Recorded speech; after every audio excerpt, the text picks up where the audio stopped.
nouvelles conquêtes, et en particulier ce qu'on a ciblé autour des débats sur ce qu'on appelle commodément la transition numérique, mais globalement les grandes évolutions de la société, et en particulier la question du numérique dans ce qu'elle bouleverse les pratiques et dans ce qu'elle rend, elle ouvre de nouvelles opportunités et de nouveaux risques qui méritent d'être travaillés au regard de notre idéal.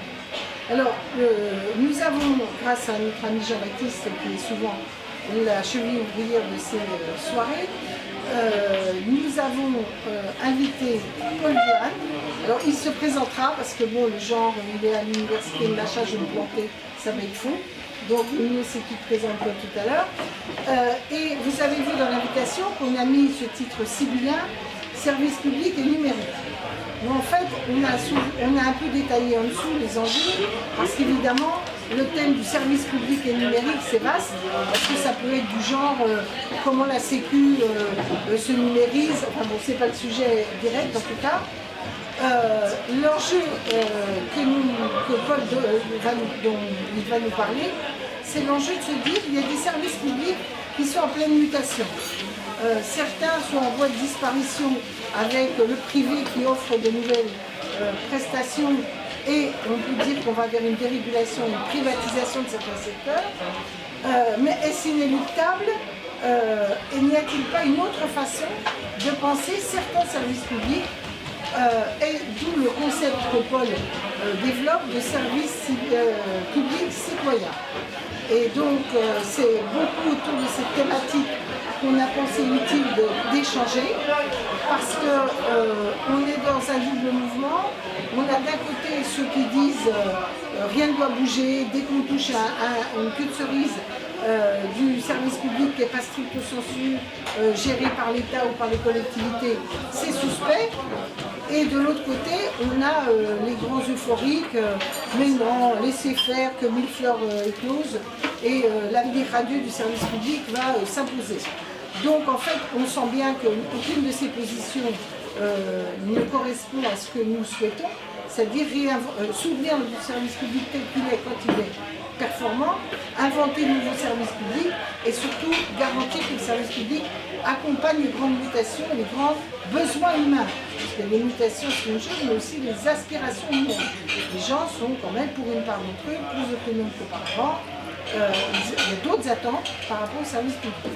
Alors souvent on dit qu'en France, les gens sont râleurs. Par rapport à leur service public, c'est très vrai. Hein. Globalement, ils sont souvent râlés sur leur service public, mais en même temps, dès qu'on les touche, ils commencent à trouver que c'est risqué. Et en même temps, quand ils protestent, c'est souvent l'exigence, parce qu'ils attendent beaucoup du service public. Donc le drame, c'est qu'aujourd'hui, on ne répond plus à l'attente de nouvelles façons de concevoir le service public et de répondre aux nouveaux besoins. Alors Paul, tu as un livre court. Tu nous présentes ce que tu souhaites qu'on échange. Après, évidemment, on va parler de manière un peu libre. Hein. Le but étant qu'on soit plutôt dans l'échange. Alors ensuite, il faudra peut-être qu'on en tire les conséquences de ce débat. Parce que échanger, c'est bien. Mais bon, on va avoir le compte-rendu sur vidéo. Mais on va essayer de travailler aussi à écrire des documents sur... Alors soit toi, tu en as déjà écrit, on l'utilisera... mais sur les problématiques que ça pose, pour qu'on réfléchisse avec plus de texte, de l'écrit, de la réflexion. Je vous rappelle pour ceux qui étaient là au précédent dîner, qu'on avait retenu 2 thèmes de travail. Un qui était peut-on faire un projet de loi pour, entre guillemets, rendre obligatoire l'utilisation des logiciels libres dans l'administration et l'action publique, oui. Et la réponse est oui. Et j'attends avec impatience ces propositions de Jean-Baptiste. Et la deuxième, qui était plutôt autour de ce que nous...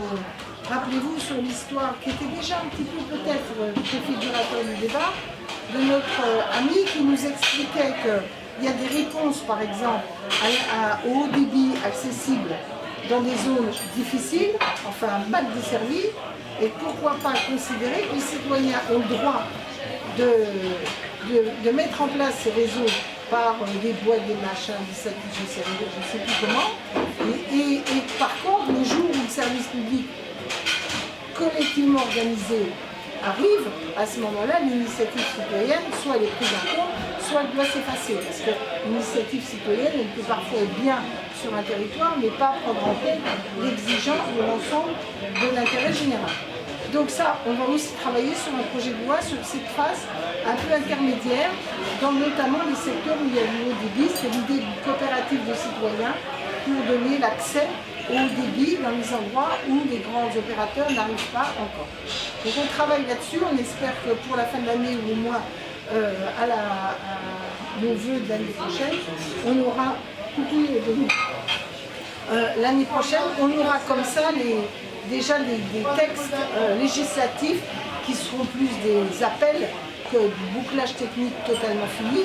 Enfin, il faut que c'est quand même de la tenue. Donc après ce soir, on verra comment on va essayer de donner de la suite à la réflexion stratégique qu'on va ouvrir avec Paul. Cette fois-ci, comme juré, il a la parole. Je me lève, je fais quoi? Bah, comme tu veux. Allez. Un soir quand je serai venu ça marche. Bon, en tout cas, merci Marie-Noël pour à la fois l'invitation et cette présentation qui est très complète sur les enjeux. Vous m'entendez tous bien? Je monte un peu le volume. Tu peux monter un peu le volume. Pour une fois qu'il faut que je monte le volume. Parce qu'on passe la journée à me dire je parle trop fort. Enchanté, je m'appelle Paul et avec deux de mes collègues ici, je suis le fondateur d'une ONG. En France, on a le statut à but non lucratif et dans les autres pays l'équivalent, dont la mission est de mettre la technologie au service du bien commun et ça s'appelle Base Impact. Pour faire une petite préface avant d'arriver au sujet et pourquoi est-ce qu'on parle aujourd'hui de service public citoyen, on a effectivement écrit un petit papier ici qu'on a fait tourner, qui pourra vous donner 2-3 pistes sur en tout cas ce qu'on a lancé, sachant que l'idée d'ailleurs c'est effectivement pour nous que ce soit pas du tout on présente une réflexion finie, c'est vraiment de lancer le débat. On ne prétend pas avoir toutes les réponses ni toutes les questions. Et ce qui est vraiment important, c'est de le challenger, parce que nous on vient plutôt du monde de la technologie et on va à la rencontre du domaine plutôt du service public. Et ce qui est vraiment intéressant, je pense, c'est de faire la croisée des chemins. Et à mon avis, c'est quelque chose qu'on fait pas suffisamment en général. Donc pour donner un peu de contexte, ce qu'on fait à Base Impact ou pourquoi on le fait. Avant ça, j'ai commencé à travailler assez jeune dans la Silicon Valley. J'ai travaillé comme data scientist, c'est-à-dire ceux qui font les algorithmes d'intelligence artificielle dans plusieurs startups, dont certaines qui ont plutôt bien marché. Et ce qui m'avait frappé en fait à ce moment-là, c'est à quel point est-ce que d'une part la technologie avait un pouvoir immense, parce que les gens qui sont dans la Silicon Valley ont de facto une grande influence sur le monde qui les entoure, parce qu'on va créer des algorithmes qui vont toucher des dizaines, voire des centaines de millions d'utilisateurs. Et d'ailleurs avec quelle gouvernance, avec quel contrôle, enfin tout ça c'est aussi une grande question, comme le disait Spiderman, un autre grand penseur, un grand pouvoir implique de grandes responsabilités, mais que malheureusement ces compétences-là, ces technologies, on ne les met pas souvent au service de l'intérêt général et plutôt au service d'intérêt privé. Et donc personnellement, moi j'ai toujours été en termes du moins de valeur, était toujours assez sensible à celle du service public. Mes parents sont immigrés, ils ont fait Tiananmen, ils sont venus en France un peu avant que je sois né, et parce que la France était pas si mal après avoir fait Tiananmen.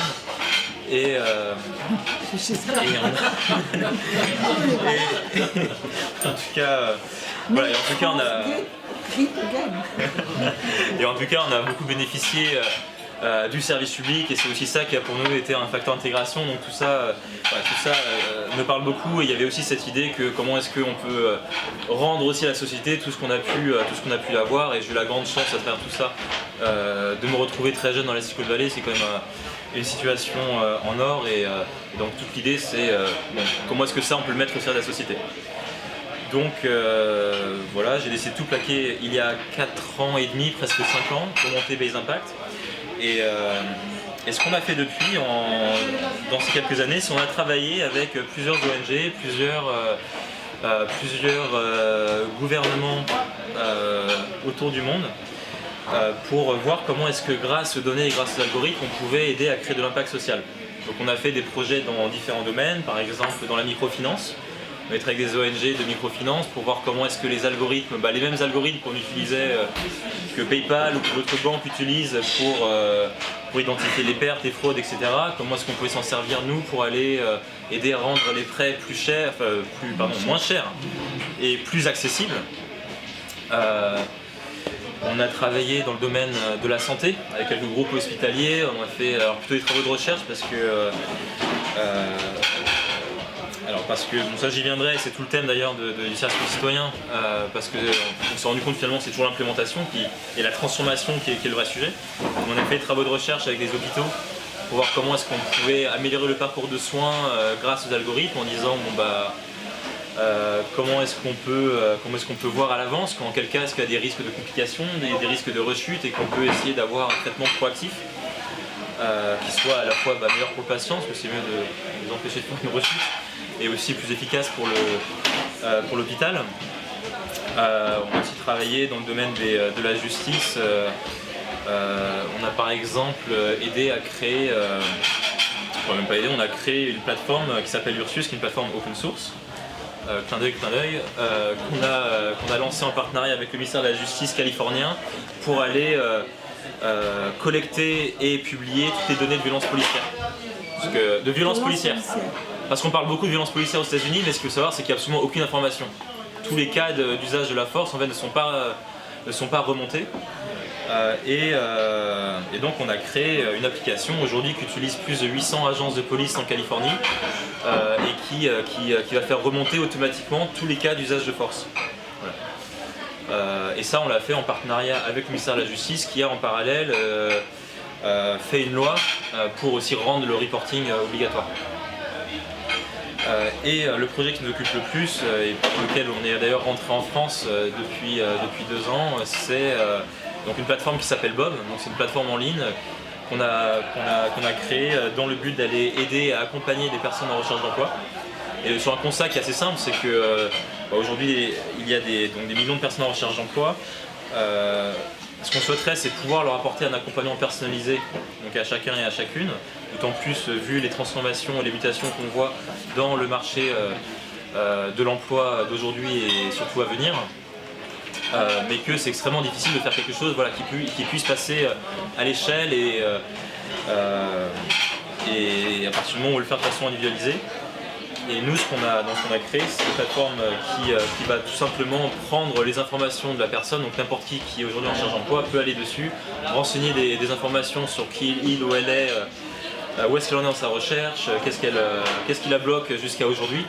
Et ensuite, on va nous croiser avec les données du marché du travail, croiser avec les données des parcours des chômeurs qu'on a soit nous accompagnés, soit qu'on a via des partenaires, par exemple avec Pôle emploi, pour faire un diagnostic personnalisé qui va dire au vu de ce que vous avez dit et de la situation, voici à quel point on pense être plus compliqué ou plus favorable et sur lesquels on pense devoir attirer votre attention. Et ensuite on va leur fournir des recommandations personnalisées, ou des conseils pour dire par exemple ici dans votre cas on pense que telles compétences sont vraiment celles qui pourraient vous aider à vraiment booster votre employabilité. Ou du moins vous démarquer si vous vous présentez de telle ou telle façon. On pense que tels marchés sont vraiment intéressants pour vous en termes de dynamisme. Donc, dans tous les cas, on ne contraint pas, on dit vraiment voici les options et ensuite on est maître. On ne va pas jusqu'à dire de quel côté de la route il faut aller. Mais en tout cas, l'idée c'est qu'on veut vraiment mettre l'information dans les mains des personnes. Et aujourd'hui, donc en 1 an et demi, on a pu accompagner donc, avec une équipe de 8 personnes plus de 160 000 personnes en recherche d'emploi à travers la plateforme. Pour aller sur le sujet du service public citoyen, alors en fait nous concrètement c'est venu de la pratique, c'est venu de notre expérience en tant que citoyen engagé qui voulait voir comment est-ce que grâce à nos outils, grâce à notre énergie et notamment la technologie, on pouvait essayer d'aller s'approprier aussi des problématiques sociales autour de nous pour essayer de faire quelque chose. Et on s'est rendu compte qu'en général, ce qui est très difficile, c'est pas l'énergie qui manque, c'est la façon de la canaliser. C'est comment est-ce qu'on peut aussi avoir les accès, les bonnes ressources pour pouvoir aller faire ça. Donc, par exemple, d'aller dire, nous sommes des citoyens, on aimerait bien aller voir Pôle emploi, on aimerait bien, parce qu'on pense que si on avait accès à telle ou telle donnée, on pense que ça pourrait nous permettre de faire un produit une plateforme innovante pour l'intérêt général, c'est pas quelque chose qui est fait, qui est fait très couramment. En général, on va plutôt vous dire, bon voilà, vous êtes bien mignon, mais laissez-nous faire. Donc premièrement, comment est-ce que, en tant que citoyen, non pas seulement d'un point de vue démocratie participative pour dire on n'est pas content, on aimerait ci et ça, mais comment est-ce qu'on peut concrètement dire moi aussi j'ai envie de contribuer à créer le service public, comment je fais?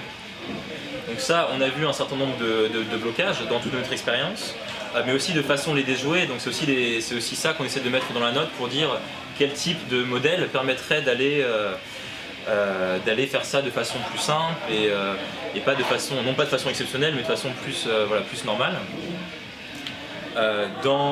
Premièrement, deuxièmement, dans la conduite du projet, comment est-ce qu'on fait en sorte que une fois que ces plateformes existent, on puisse les passer à l'échelle. Donc aujourd'hui, il y a presque une forme de... c'est-à-dire qu'on voit de plus en plus d'initiatives citoyennes, mais souvent le problème, c'est que ces initiatives citoyennes restent trop souvent en fait à cette petite échelle. On dit il y a une success story ici, il y a une histoire sympa à raconter, et donc ça fait chaud au cœur. Mais la grande question, c'est comment est-ce qu'on peut faire en sorte que ces initiatives citoyennes ou ces solutions, lorsqu'elles existent et lorsqu'elles fonctionnent, on puisse les mettre au niveau des problématiques de société qui nous touchent aujourd'hui. Sachant que, comme l'a très bien dit Marie-Noëlle en introduction, lorsqu'on parle du service public, on a souvent tendance à dire soit on est en train de détruire le service public, soit comment est-ce qu'il faut défendre ou sauvegarder le service public. On parle souvent assez peu de comment est-ce qu'on peut créer de nouveaux services publics. Et ça, c'est vraiment en tout cas tout notre enjeu. Et donc l'idée de la note du service public citoyen, c'est de dire que aujourd'hui, il y a de plus en plus une concurrence quelque part entre les services privés qui sont fait rien, vont prendre le pas sur les services publics. Nous qui venons du numérique et de la Silicon Valley, c'est d'ailleurs ce qui est en train de se passer. La raison pour laquelle on parle autant des GAFA, de pourquoi est-ce qu'il faut les réguler et ainsi de suite, c'est parce qu'on sent bien qu'il y a une forme de déplacement du centre du pouvoir et qu'on substitue en fait aux services publics. On a des services qui donnent effectivement un service au public, mais dont on ne sait pas forcément quel principe ou quelle garantie peuvent apporter. Et nous, ce qu'on a vu, c'est qu'en fait, on se retrouve un peu, nous, dans une situation intermédiaire où on dit ce qu'il faudrait faire, c'est peut-être qu'il faudrait utiliser ces mêmes outils, mais pour inventer en fait le service public de demain avant que d'autres ne le fassent, d'autres peut-être moins bien intentionnés. Et surtout, comment est-ce que nous, qui nous identifions avec les valeurs du service public, on puisse le faire ensemble avec le service public et surtout dans le respect des principes du service public. Et donc toute la vision de la note, c'est à la fois des propositions concrètes, mais aussi d'un point de vue plus philosophique, et ça je vous laisserai aussi me challenger là-dessus, parce que je pense que c'est un sujet que vous connaissez autant, voire mieux que moi. C'est tout simplement de dire que le service public de demain, ce ne sera pas forcément sur la base du critère organique, en disant le service public c'est ce qui est créé par la puissance publique, un point c'est tout. Pour nous le service public c'est avant tout un ensemble de principes, de valeurs, l'égalité de traitement, la neutralité et ainsi de suite. Et que ça, ce qui compte, c'est bien plus que qui le fait, c'est comment on les garantit. Et donc, à partir du moment où, lorsqu'on crée des nouvelles plateformes, des nouveaux services publics citoyens, qu'on dise, je m'engage de telle ou telle façon à aller respecter ces principes du service public, qu'on puisse être perçu comme tel par l'État et qu'on puisse ainsi bénéficier d'une forme de collaboration facilitée. En disant l'État par exemple peut aller s'engager à aller donner les accès nécessaires en termes de données, en termes d'expérimentation, que ce soit en termes physiques ou en termes légaux, que ce soit en termes de distribution, comment est-ce que les services publics ne voient pas forcément comme une concurrence en disant oulala, on peut pas, par exemple, nous on a beaucoup travaillé avec Pôle emploi, mais comment on peut dire, ou la SNCF, moi est-ce qu'on ne voit pas ça en disant soit c'est nous, soit c'est rien, ou soit c'est des ennemis, et qu'on puisse plus se voir comme des alliés. Voilà, tout ça, ce sont des réflexions que nous on pose au cœur de la problématique à quoi ressemblera le service public de demain, et nous ce qu'on souhaite c'est qu'il soit non pas privé mais qu'il soit citoyen.